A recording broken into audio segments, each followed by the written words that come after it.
All right, it's time for lecture number 9. Today, we'll discuss Congress.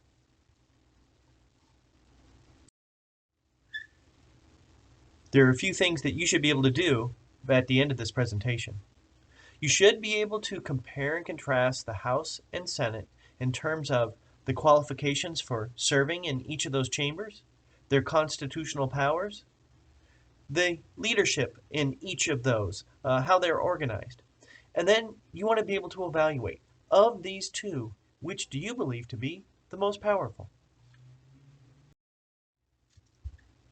Congress works in the building shown in the upper left, the United States Capitol. I have to say, it's one of the most amazing places I have ever been in the United States. If you've never toured the Capitol, I strongly encourage you to do so. I was lucky enough to do so a couple times, and you can see a photo of me and my wife at the bottom of the screen. The first topic we'll explore will be qualifications for serving in both the House and the Senate.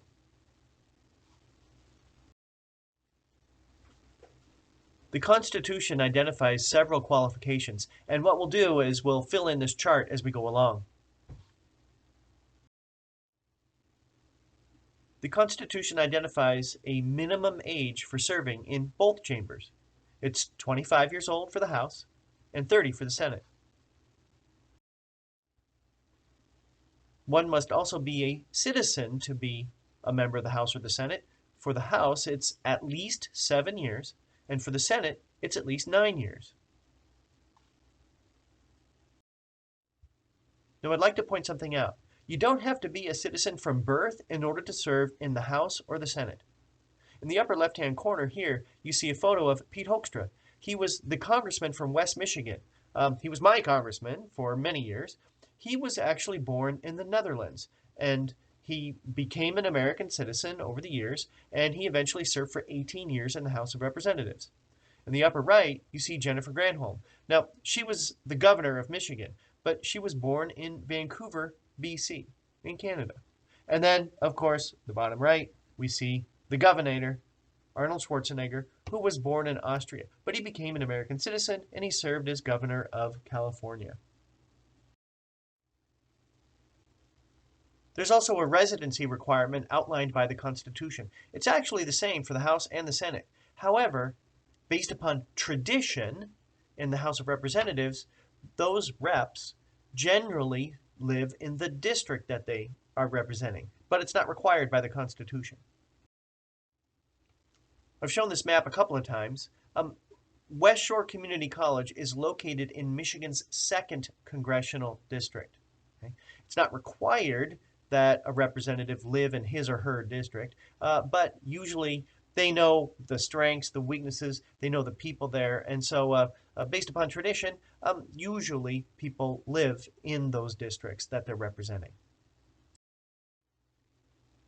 The Constitution also requires that the number of House members is based upon each state's population. Every state gets at least one, but today, and then others are added based upon the number of people who live there. And today it's one for about every 700,000 people. For the Senate, there are 2 senators per state. Here are some additional criteria. The Constitution requires that House members have a term length of 2 years. It's 6 years for the Senate.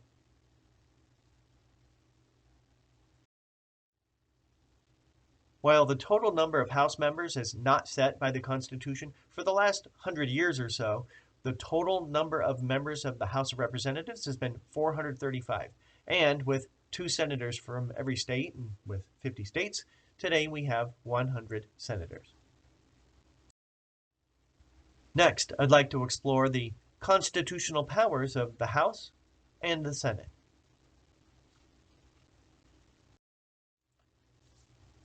The Constitution gives special powers to each chamber. In many ways, the House of Representatives has the authority to initiate several things. First of all, the House of Representatives initiates all tax bills. Every single time there's a tax increase or tax cut, that bill must start in the House. Based upon tradition, all spending bills are initiated in the House, whether it's on defense, education, whatever it may be. And then also, just as a little review, the House of Representatives initiates the removal process because the House has the sole power of impeachment. The Senate also has special powers and authority. In many ways, the Senate has the final say on several things. For example, the Senate has the authority to either approve or to reject major nominations made by the president, whether it's his advisors or maybe members of the judiciary, something like that.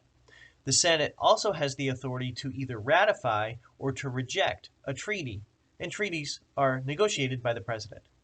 Finally, the Senate has the final say when it comes to removing someone who's been impeached, because if someone's been impeached, the Senate then acts as a jury in the removal trial. Next, we'll explore leadership in Congress. However, before we do that, we'll explore a key concept that shapes leadership and how Congress operates. The key concept that drives much of what happens in Congress would be this idea of the majority party. Now, of course, if the party that has more members in it, it's easier for them to pass the legislation. However, there are other factors that influence this idea. First of all, the majority party is able to put people in the most powerful positions. They also are able to put people in the chairs of the most powerful positions. So this idea really is important, and they choose all of these powerful leaders. Right now, in the House of Representatives, the Republican Party has a majority. Right now, in the U.S. Senate, the Democrats have a majority. And Joe Biden, who's the president, is a Democrat. So what we have right now is called divided government. For the first 2 years of the Biden administration, Democrats controlled the House, the Senate, and the White House. That's why they were able to pass a lot of stuff through Congress. But it's going to be more difficult now, and Democrats and Republicans are going to have to work together in order to accomplish a lot of their goals. So let's explore some of those leadership positions and some of the leaders themselves. We will begin with the House of Representatives. The top leadership position, the most powerful person in the House, is the Speaker of the House. There are a few traits to consider when exploring the Speaker of the House. First of all, a person gets to be the Speaker by a vote of all of the House members. It's always a member of the majority party, and they get together and they vote for their leader, and so that's how you get to be the Speaker of the House, by a vote of the members of your party. Next, the Speaker has a lot of authority over debate and the calendar. The Speaker can actually determine which bills come up for discussion and debate to begin with. Now, while this is an awful lot of power and authority that the Speaker has, based upon tradition, the Speaker does allow opposing bills to be introduced. And the Speaker also often doesn't vote in a symbolic gesture demonstrating the nonpartisan nature of the Speaker position. Here is the door to the Speaker's office. It's actually located right in the middle of the Capitol, right off of the Capitol Rotunda. I had hoped to view the Speaker's office, but it was closed that day. So I guess I have another excuse to get to Washington, D.C. and do the tour. So I like to provide a profile of the people who hold these key leadership positions. Early in 2023, the Republicans won a majority in Congress, and so they had to pick new leaders. Well, the man shown here, Kevin McCarthy, was chosen to be the Speaker. However, this was kind of a controversial choice, and it took him several ballots to win this position, which was very unique. He served as Speaker for several months, but then in October, members of his own Republican Party voted him out of office. This is the very first time in American history that a Speaker of the House has been kicked out of that position by members of their own party. So Kevin McCarthy no longer is the Speaker of the House. So after 3 weeks of not having a speaker, the Republicans got together again after some other candidates dropped out, and they chose the gentleman shown here, Mike Johnson. He's a Republican from the state of Louisiana. He was first elected in 2016, so he hasn't been in office for very long. And he's probably the least experienced speaker that we've had in well over 100 years. However, he does have a background as a constitutional lawyer. He also served in the Louisiana state representatives. He was a Louisiana state representative. He's got a bachelor's degree and a law degree from Louisiana State University, and his bachelor's is in business, and his law degree, well, he focused on constitutional law. He's described himself as an evangelical Christian. He was also a really strong supporter of President Trump, and when President Trump was put on trial after his impeachment, Johnson was one of the leaders of his defense. And so it will be very interesting to see how Mr. Johnson does. I don't know, it's just there's been a lot of new things that are happening in Congress this session. So the Speaker is the top position in the House of Representatives. The second most powerful position would be Majority Leader. Here's a one-sentence definition of what the Majority Leader does. It's leader of the majority party and in charge of its agenda. Essentially, because the Speaker is supposed to be nonpartisan, the Majority Leader establishes the goals or top priorities, whether, hey, we're going to go for a tax cut or maybe a tax increase on certain Americans, or maybe we're going to push for education reform or whatever it may be. That's the job of the Majority Leader. The current House Majority Leader is shown here. It's Steve Scalise. Now, Scalise actually has a really interesting background. He might be one of the only members of the House or the Senate to have a degree in computer science. He also minored in political science. He's a native of Louisiana, and prior to becoming involved in politics, he was a member of the Louisiana State Legislature. He was first elected to the House in 2008. Scalise actually was involved in a real tragic incident. In 2017, when the members of the Republican Party were practicing for a Democrat versus Republican baseball game, he was shot by a sniper. He almost died. He actually had to go through several surgeries, but he was able to make it back to Congress and demonstrated that he's really a fighter, and it's really kind of a tragedy, but he was able to overcome this, and he's now in this leadership position as a Republican in the House of Representatives. Very interesting story with Steve Scalise. As one might guess, after the majority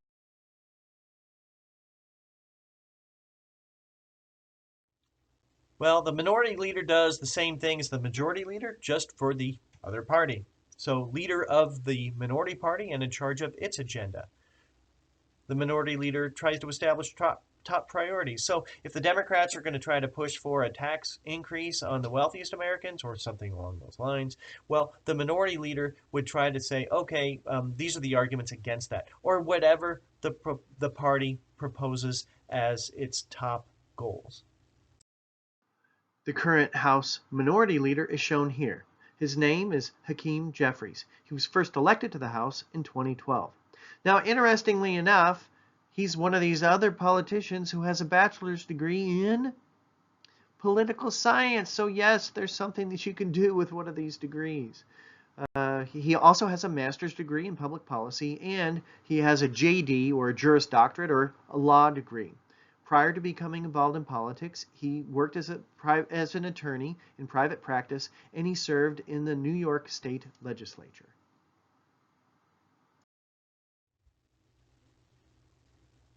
The next position would be the whips. The current majority whip is shown here. His name is Tom Emmer. He's from the state of Minnesota. Again, we see someone with a political science degree and a law degree. He was first elected to the House in 2014. But here's another piece of useless trivia.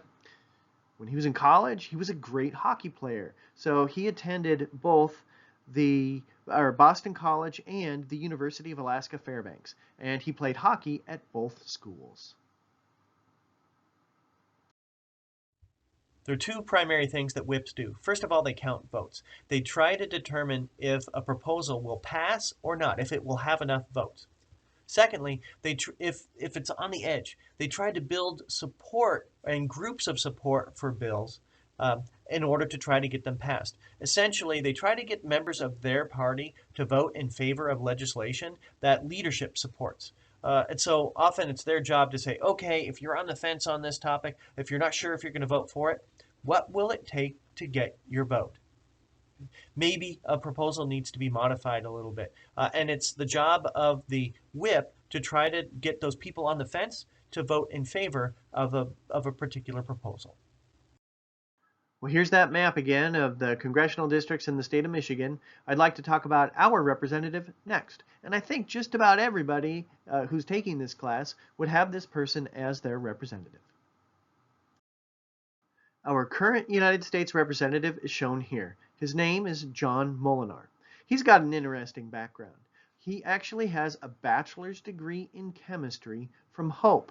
He worked as a chemist for a while, for several years, and then he ended up getting a master's in public administration from Harvard. So his previous occupations were as a chemist, but then he became involved in politics and he was elected to the Michigan State House as well as to the Michigan Senate. He was born in Midland and first elected to the House in 2014. I'm hoping to bring him to West Shore's campus. I just haven't had the chance to get him here yet. I thought I would go ahead and put this one in here. Our former representative, who's been in Congress for quite a while, was Bill Huizenga. As a result of some redistricting, he's no longer our representative, but I did get a chance to bring him to the college several years ago, and so here's a photo of him right on one of those hallways here at West Shore at the Arts and Sciences building. Well, we've addressed the leadership in the House of Representatives. Let's explore the Senate next. The Constitution identifies a few leadership positions in the Senate. The first would be the President of the Senate. Were you aware that there's a position in the Senate called the President of the Senate? The current President of the Senate is shown here. Do you know his name? It's J.D. Vance. He has another job. He's also the Vice President of the United States. The President of the Senate is always the Vice President. When it comes to voting, the only time the Vice President votes as a senator is to break a 50-50 tie. So the President of the Senate is the Vice President of the United States. Because the Vice President can't always be there, there's another position identified in the Constitution. That's called the President pro tempore of the Senate. The position occupying this office has a qualification based upon tradition. It's a member of the majority party who's been in the Senate the longest. The current President pro tempore of the Senate is shown here. His name is Chuck Grassley. He's from Iowa, where he grew up on the family farm. He holds a bachelor's and master's degree in political science, and once he finished school, he worked on the family farm and as a sheet metal worker. He was first elected to the Iowa State Legislature and then was elected to the United States House in 1975. He was first elected to the Senate in 1981 and is the longest-serving Republican senator in history. He and his wife have been married since 1954.